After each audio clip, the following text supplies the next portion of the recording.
Hello everyone. तो बहुत दिन बाद एक इम्पोर्टेंट टॉपिक लेके आया हूँ फिर से। तो एक्चुअली मेरा फर्स्ट ईयर का फाइनल एग्जाम चल रहा था, तो जिसकी वजह से मैंने आपको टेलीग्राम पे या फिर कमेंट का रिप्लाई नहीं कर पाया।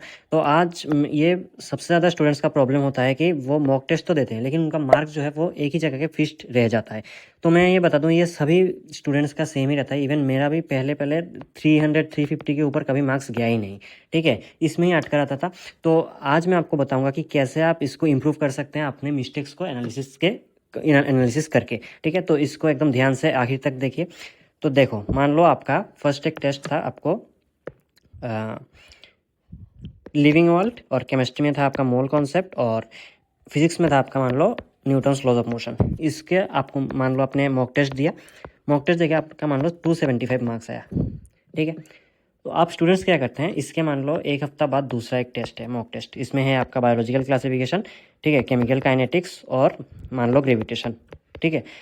आप स्टूडेंट्स क्या करते हैं, मतलब इनमें जो गलती हुई जिसकी वजह से इनका कम मार्क आया, उसको ना देख के इन्हें पढ़ने लग जाता है, जो कि 99% स्टूडेंट्स करते हैं। इवन मैं भी करता था। तो इसके लिए आपको क्या करना है, देखिए मैं आपको बताता हूँ। आपको इनके लिए तो पढ़ना है, लेकिन इन चैप्टर को स्टार्ट करने से पहले आपको पहले ये देखना होगा कि इन तीनों चैप्टर में आपका कौन कौन सा गलती हुआ, ठीक है, कौन कौन से क्वेश्चन आपको गलती हुआ, वो आपको पहले एनालिसिस करना है। इसको पहले आप 3 पार्ट में डिवाइड करो। एक है आपका कॉन्सेप्चुअल बेस्ड, जिसमें आपका कॉन्सेप्ट ही ठीक नहीं था। एक होता है आपका सिली मिस्टेक, और फिजिक्स और केमिस्ट्री में एक रहेगा आपका मान लो कैलकुलेशन एरर, मतलब आपने कैलकुलेट करने में गलती कर दी। इन 3 पार्ट को आप उन क्वेश्चन को डिवाइड करो जो आपका गलती हुआ, ठीक है। अब सिली मिस्टेक तो आपको समझ ही गए हो गया, इसका आपका मतलब अटेंशन जितना ज़्यादा रहेगा आपका सिली मिस्टेक उतना कम होता रहेगा, ठीक है। ये मेनली आपका अटेंशन कम होने की वजह से होता है। और कैलकुलेशन भी आपका अटेंशन के ऊपर डिपेंड करता है, क्योंकि आप छोटा से छोटा मिस्टेक कर देते हैं इन दोनों में।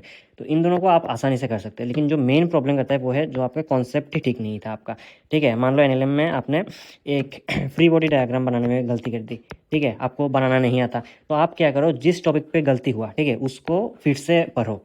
या तो आप क्लास कर सकते हो, ठीक है, यूट्यूब से वन शॉट देख सकते हो, या फिर खुद सेल्फ स्टडी करो, या फिर अपने नोट्स को फिर से रिवाइज करो। आप देखो कि कौन सा टॉपिक आपको समझ में नहीं आ रहा है, उससे आप पूरा रेक्टिफाई करो पहले, ठीक है। जो जो कॉन्सेप्ट बेस्ड जो आपका गलती हुआ, तो ये अगर कर लिया तो आपका मान लो 80% काम हो गया, ठीक है। तो ऐसे अगर आप हर एक मॉक टेस्ट में करोगे, ठीक है, आपका एक मिस्टेक नोटबुक बनाना चाहिए।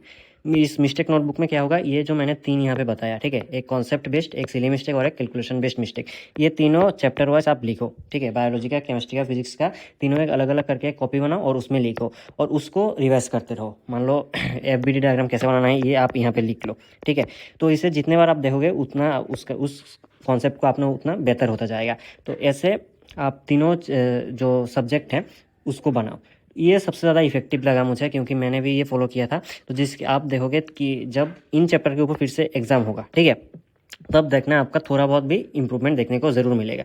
नेक्स्ट जो एग्ज़ाम है इसमें भी सेम आप करोगे। मान लो आपने आपका 300 मार्क्स आया, बाकी का मार्क्स कहाँ पे नेगेटिव मार्किंग हुआ उसको आप देखो, उस पर इन 3 पार्ट में डिवाइड करो, ठीक है, उसको रेक्टिफाई करो। ऐसे करके आपका पूरा सिलेबस जब खत्म हो जाएगा, तब जब आप फुल टेस्ट देने जाओगे तब देखना आपका मिनिमम 600 प्लस मार्क आपका आता ही आता होगा, ठीक है। उसमें उसके बाद भी जो आपका गलती होता है वो भी आप चैप्टर वाइज इस मिस्टेक नोटबुक में लिख लो। और ऐसे ही होता है आपका मॉक टेस्ट का एनालिसिस, और इसे करने से ही आपका मॉक टेस्ट का मार्क जो है वो आपको इंक्रीज होता जरूर दिखेगा, ठीक है। आप 2-3 टेस्ट ऐसे ये टेस्ट करके देखो, ठीक है, और रिजल्ट इंप्रूव आपका ज़रूर होगा, ठीक है। और आपका दूसरा कोई अगर क्वेश्चन हो तो कॉन पे बता सकते हो, या फिर मुझे टेलीग्राम पे भी मैसेज कर सकते हो, ठीक है। तो आज के लिए इतना ही, थैंक यू।